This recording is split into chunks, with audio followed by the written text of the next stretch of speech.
The H2D rumour mill was a wild ride, with the internet theorising everything from massive 500mm build volumes to full-on 5-axis printing. So when the official announcement dropped, there was among some an air of disappointment, with these unfounded expectations overshadowing the impressive features that it actually did have. Since launch, there has been an overwhelmingly positive response to this hulk of a machine, but the first time we get our hands on new tech, we're often looking at it through rose-tinted glasses. Now that I've had the H2D printing pretty much non-stop for almost 6 months, and with the release of the new H2S, which uses the same form factor, I thought this would be a good time to go through how the H2D performs in real-world use, its unique offerings and pitfalls, and asking, is the H2D the printer we were hoping for? Spoiler alert, I also ordered this. So, let's take a look.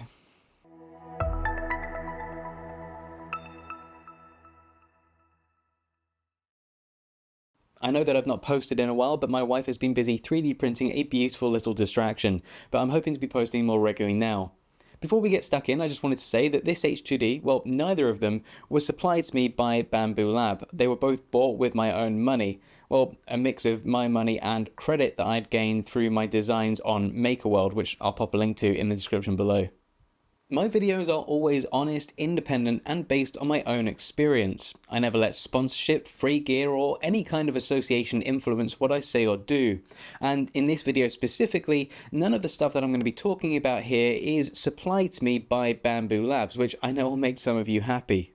That said, if you're interested in sponsoring one of my videos, please do reach out.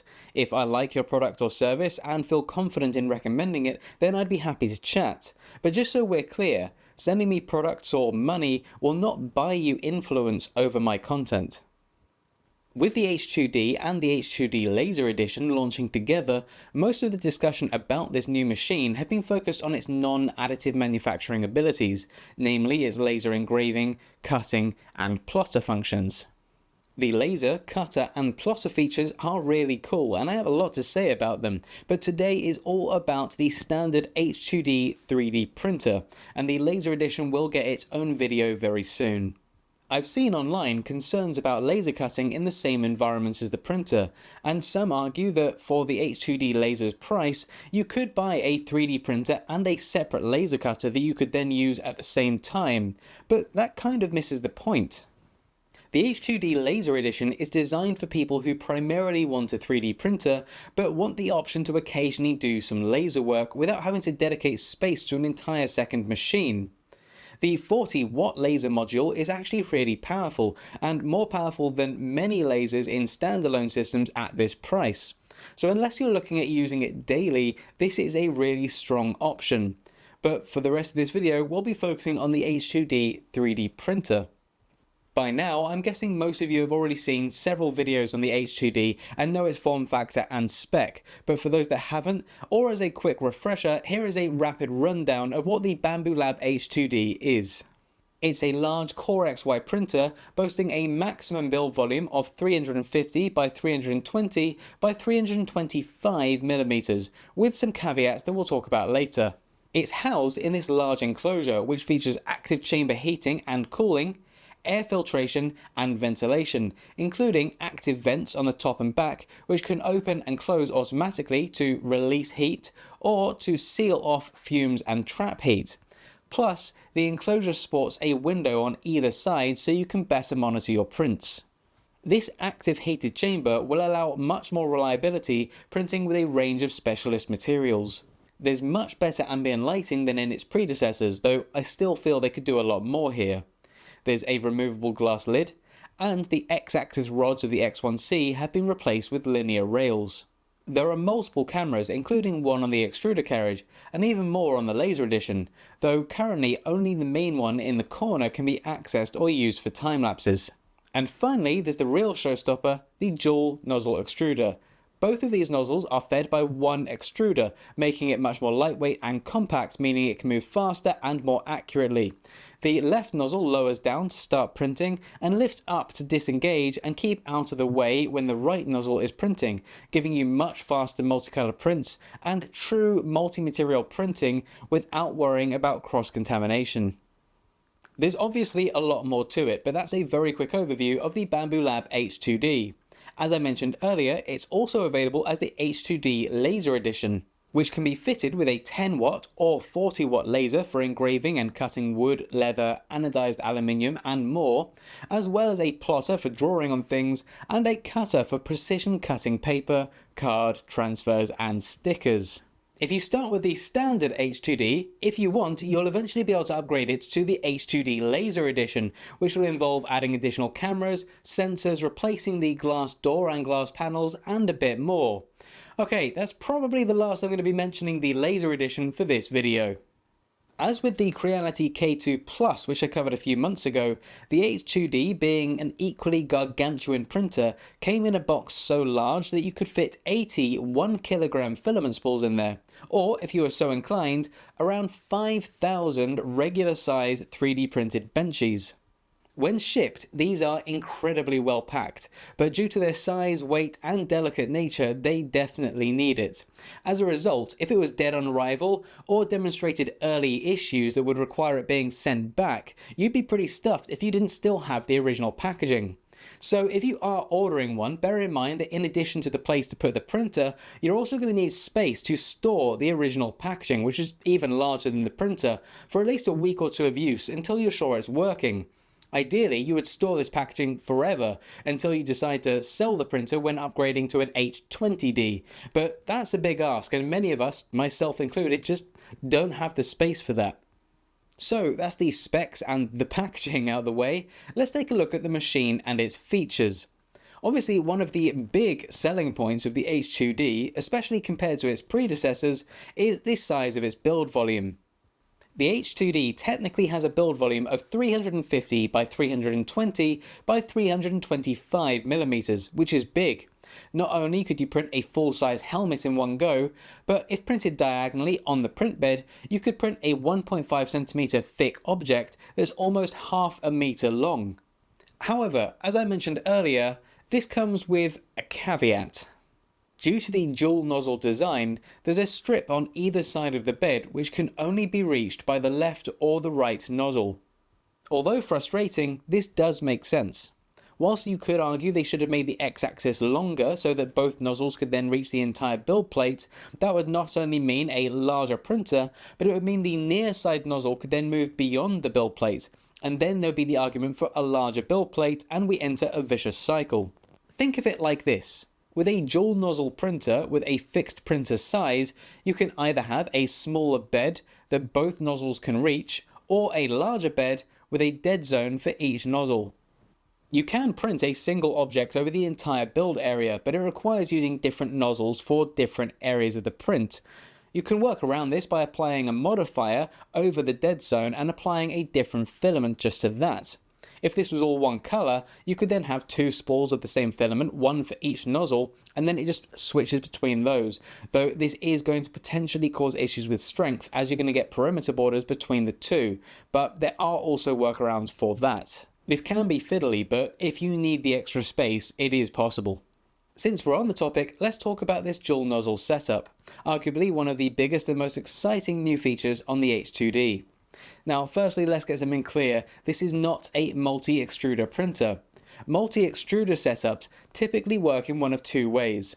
Either the printer will dock the entire extruder and then switch to another one and start printing, such as with the Prusa XL or the upcoming Snapmaker U1, or alternatively, it can carry multiple entire extruder systems on the carriage at once, like in the FlashForge Creator Pro I had nearly a decade ago.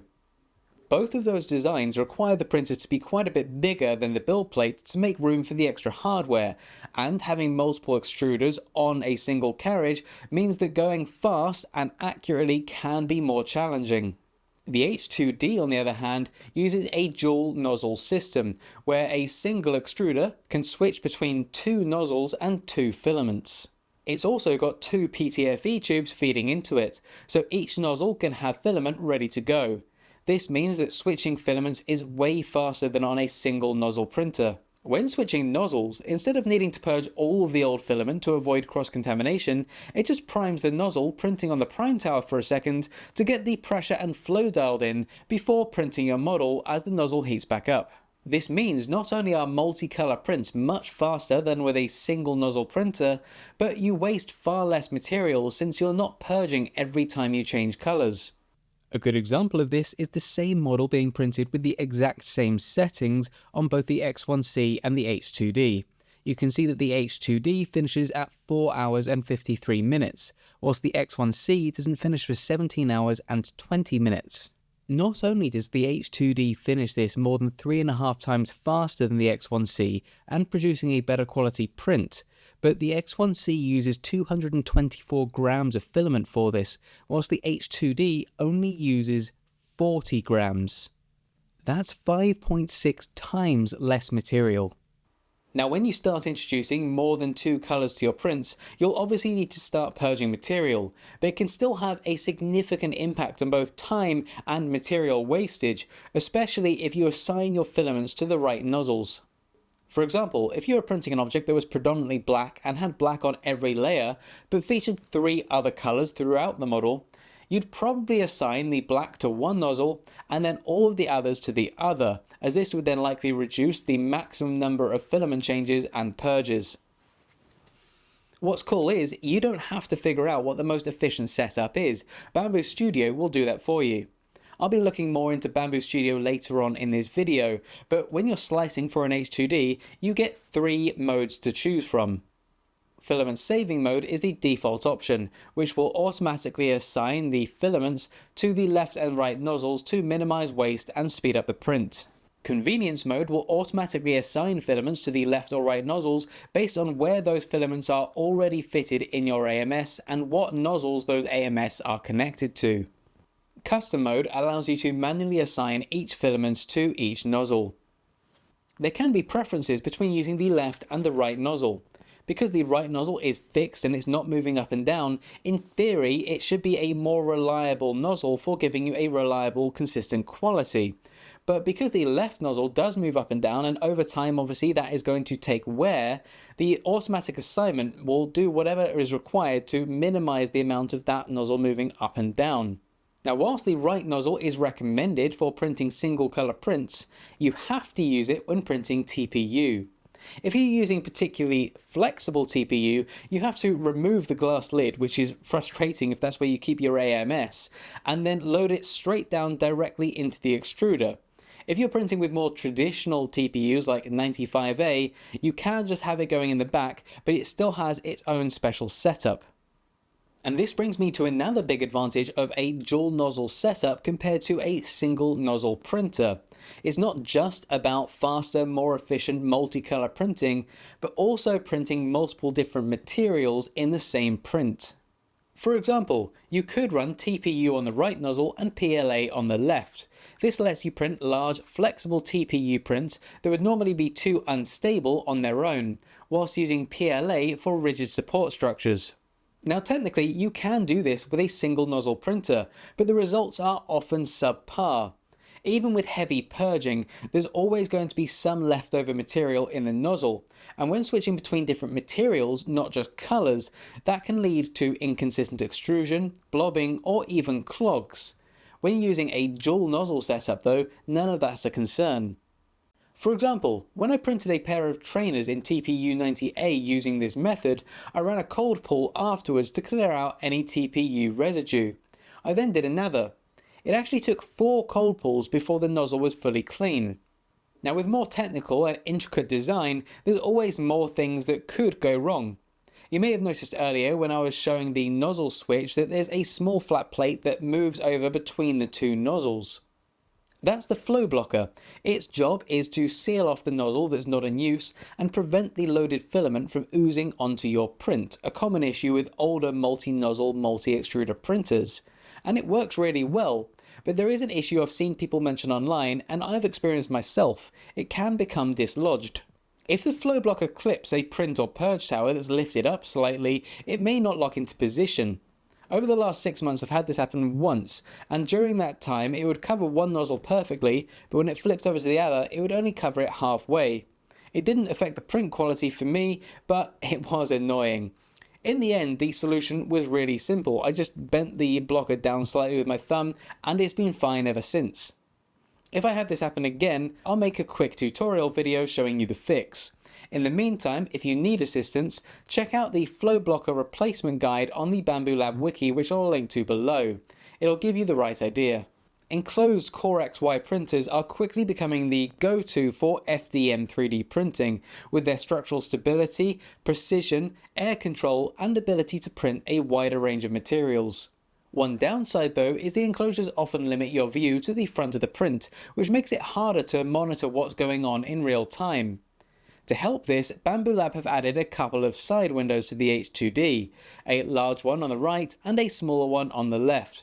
It's not a full panoramic view, but it does make a big improvement when it comes to spotting potential flaws that aren't visible from the front.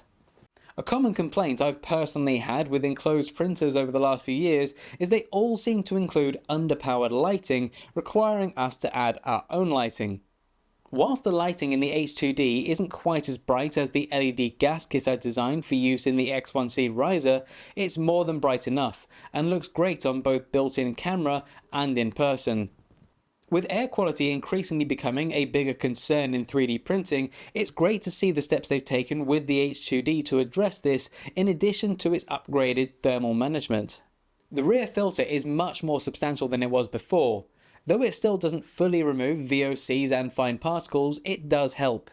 There's also now servo-controlled flaps on the rear fan cover that automatically open or close to either trap heat and fumes or vent them out. Plus, a vent on top opens automatically if the chamber gets too hot for the material which is being printed, so no more removing the lid or propping the door open for printing PLA. Just be careful not to block that top vent from opening with, for example, your AMS. If the H2D tried to open it and it wasn't able to, it could burn out the servo, or at the very least it would be complaining at you. There is of course already a load of designs on MakerWorld for protecting these, which I might look at in a future video. Whilst the new, larger filter is an improvement, there's definitely still an issue. When printing with lower temperature materials such as PLA or PETG, which admittedly have a lower air quality risk than things like ASA and ABS, the airflow in the printer is routed in a way which completely bypasses the filter, likely to aid in a higher rate of airflow and better temperature control. My workshop, which I covered in a recent video, is fantastic, but it isn't huge. And as I live in this room with multiple 3D printers running constantly, even with PLA, I'm still concerned about air quality. Because of this, I'm working on designing a solution which I'll share in a future video.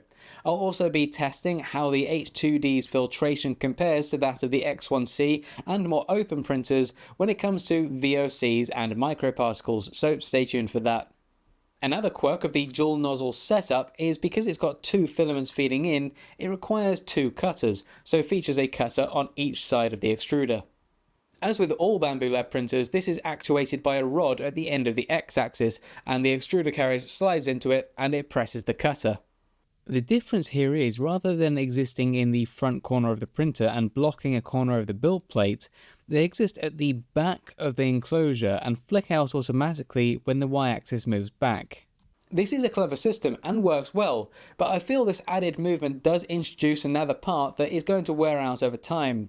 Another thing is, these cutting rods flicking out is by far the noisiest thing on this printer.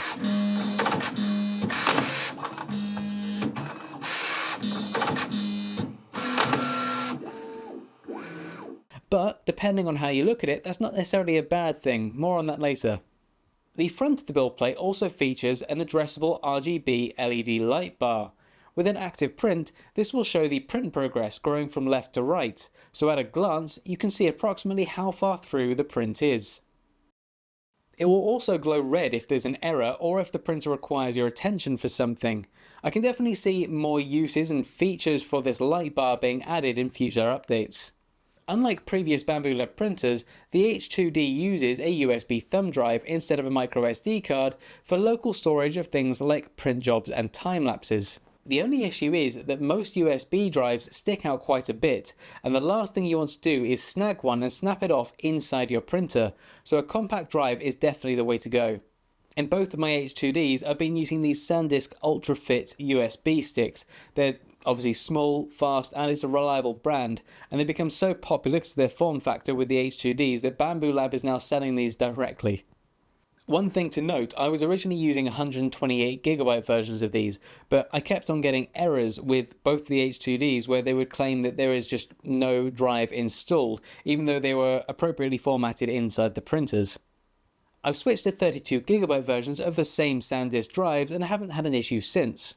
I expect Bambu Lab will fix this in a future update if they haven't already, but I would recommend sticking to 32GB if you're concerned about compatibility.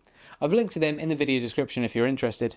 On a side note, something I'm surprised I've not seen people really talking about is these USB sticks, as well as the microSD cards in the X1C and likely the P series, actually contain a recording of your entire prints in real time, even if you have the time-lapse mode turned off.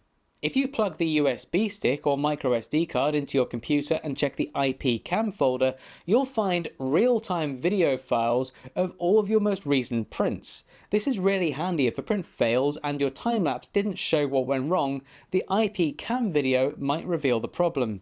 Now, whilst it's arguably the biggest feature on the H2D, the dual nozzle setup may also be the cause of one of its biggest frustrations. Because both of the nozzles have separate inlets on the back of the printer, you can't have a single AMS feeding both nozzles. So if you had an H2D and one AMS, you could have one external spool in one nozzle, and then the 4 colours in your AMS in the other nozzle. To have multicolour abilities in both nozzles, you would need at least 2 AMS. It's a slightly different workflow to with other 3D printers, but nothing you can't get used to quickly. What often catches people out is when slicing something for an H2D, you're locking in which nozzle each filament will use. So if you saved that print to come back to it later, even if all the right colours are loaded into your printer, you won't be able to run it unless those filaments are connected to the same nozzles as in the original slice. Now, Bambu Lab CEO Dr. Yi Tao has addressed this in a number of interviews. Originally, the AMS2 was intended to be able to switch between 2 outputs, meaning a single AMS could supply filament to both nozzles. They had a system patented, designed and built to do this. However, they found that through extensive testing, it was too prone to failing or requiring maintenance, and has been sidelined for a future product, hopefully for the AMS3. Personally, I appreciate that decision. I would prefer to just manage my filaments for now, rather than spending hundreds of pounds on brand new hardware that's going to just fail every 5 seconds. I thought I'd just quickly mention here that whilst you can only connect an AMS to one nozzle, you can connect multiple AMS to that nozzle. This has been true for years and also with previous Bambu Lab printers. A couple of years ago on MakerWorld, I published the Easy Split, an adapter which allows you to connect 2 filament supplies to a single PTFE tube without providing resistance or blockage. This was great for things like the X1C to have your AMS hub running into one side and another PTFE tube connected to the other side, ready to take your external spool without having to then disconnect and reconnect every time you use an external spool. After 2 years of success with the Easy Split and over 13,000 printers happily running it, I've designed, tested and released the Easy Split Afterburner, following the same concept but allows you to have up to 4 different filament sources outputting to a single PTFE tube. I run these on all of my printers all day and have no issues, and I'll pop a link to download these in the video description. One of my favourite features of the H2D is so good you may not have heard it. And that is because it's so damn quiet. The H2D is so much quieter than my other printers. So quiet in fact that I can have both of mine running at a decent speed and they'll be significantly quieter still than just one X1C. Now, as I mentioned earlier, the loudest part of the H2D is the filament cutter arms flicking out. This doesn't happen too much during an active print, but during the pre-print calibration, the axis moves past this point several times and that can be quite loud.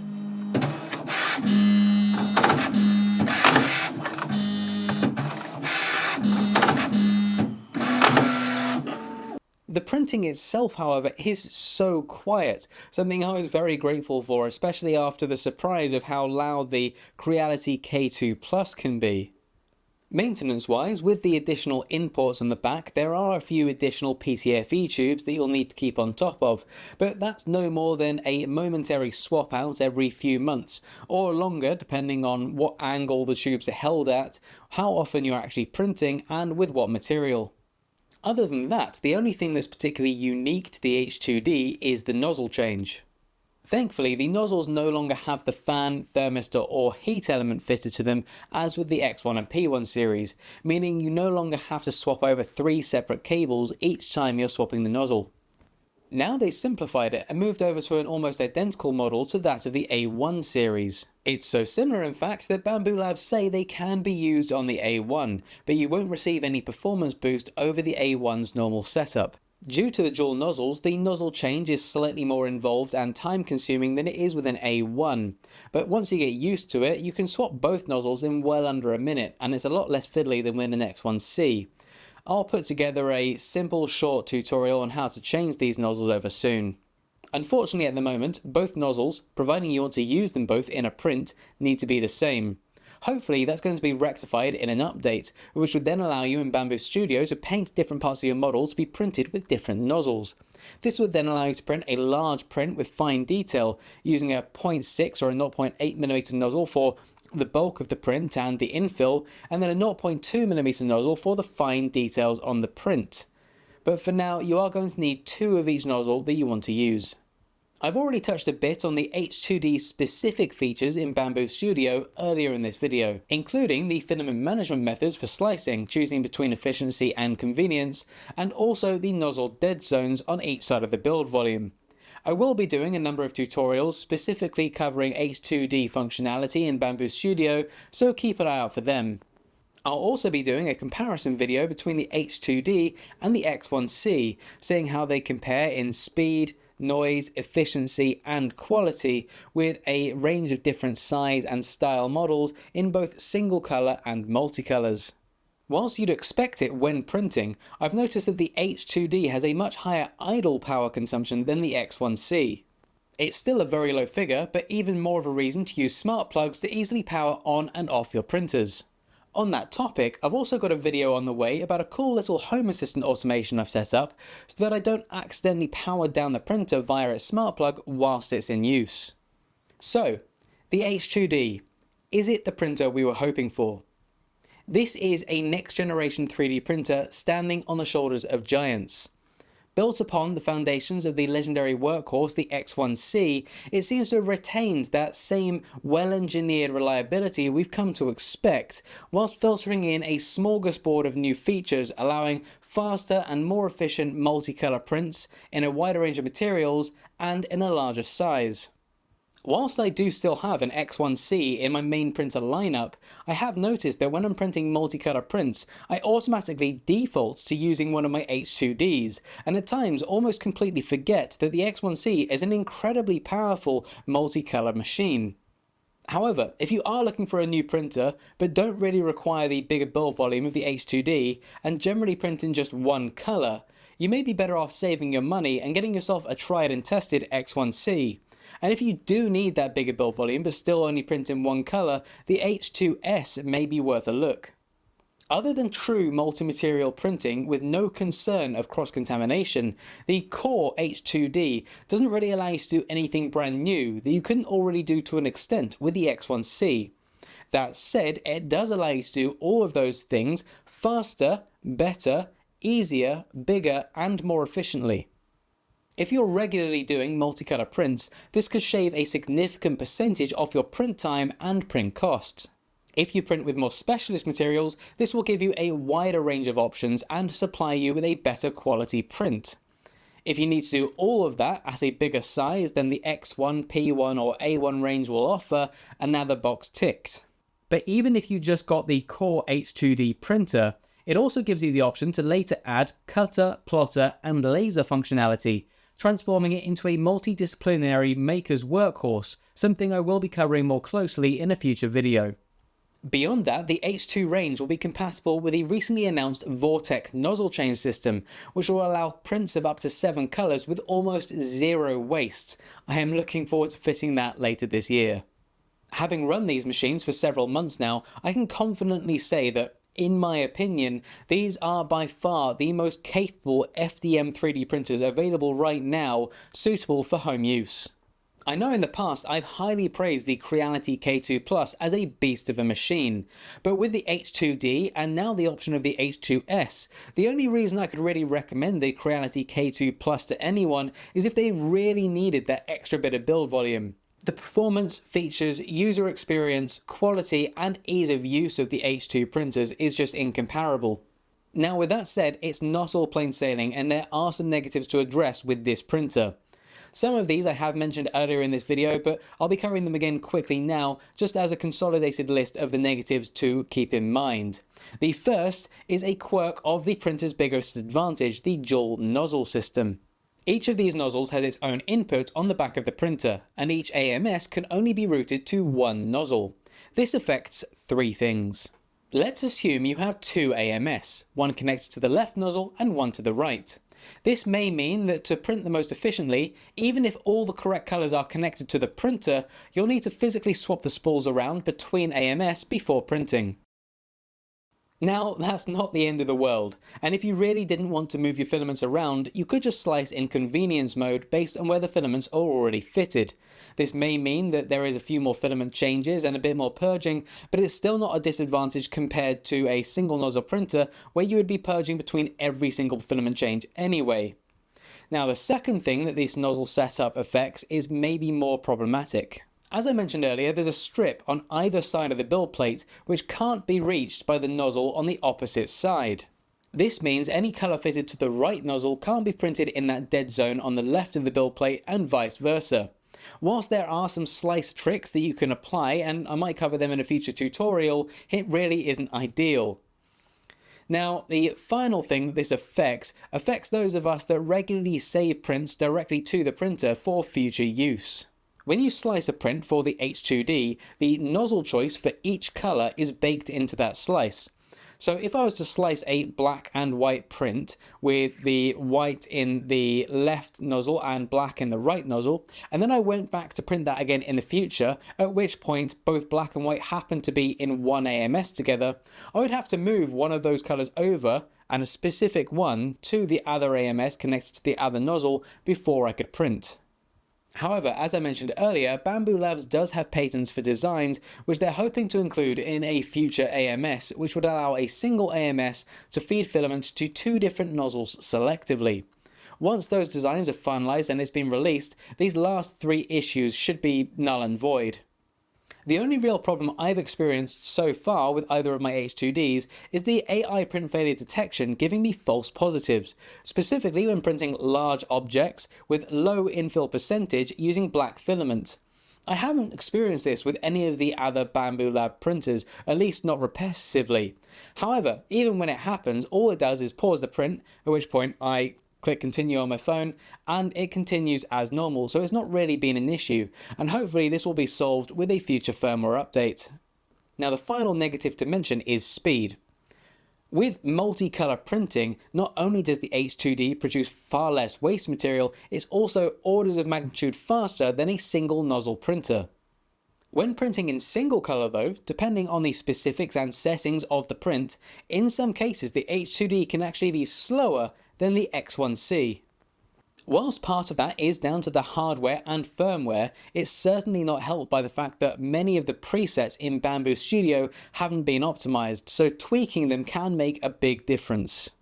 I've also got a video on the way covering the Bambu Lab high flow nozzles, looking at what real world impact they have on print time.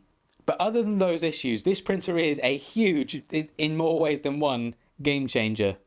Josh from the future here. One of the reels for this film ended up being corrupt, and I didn't notice that until I got to the edits, by which point I'd had a haircut. So if I look a bit different in some of the clips for this film, that's why. So let's carry on where we were. It has a large build volume, which hasn't been restricted for anything I want to print on it yet. It has improved air filtration and intelligent heat management, which not only allows you to heat, but also cool the build chamber depending on the filament.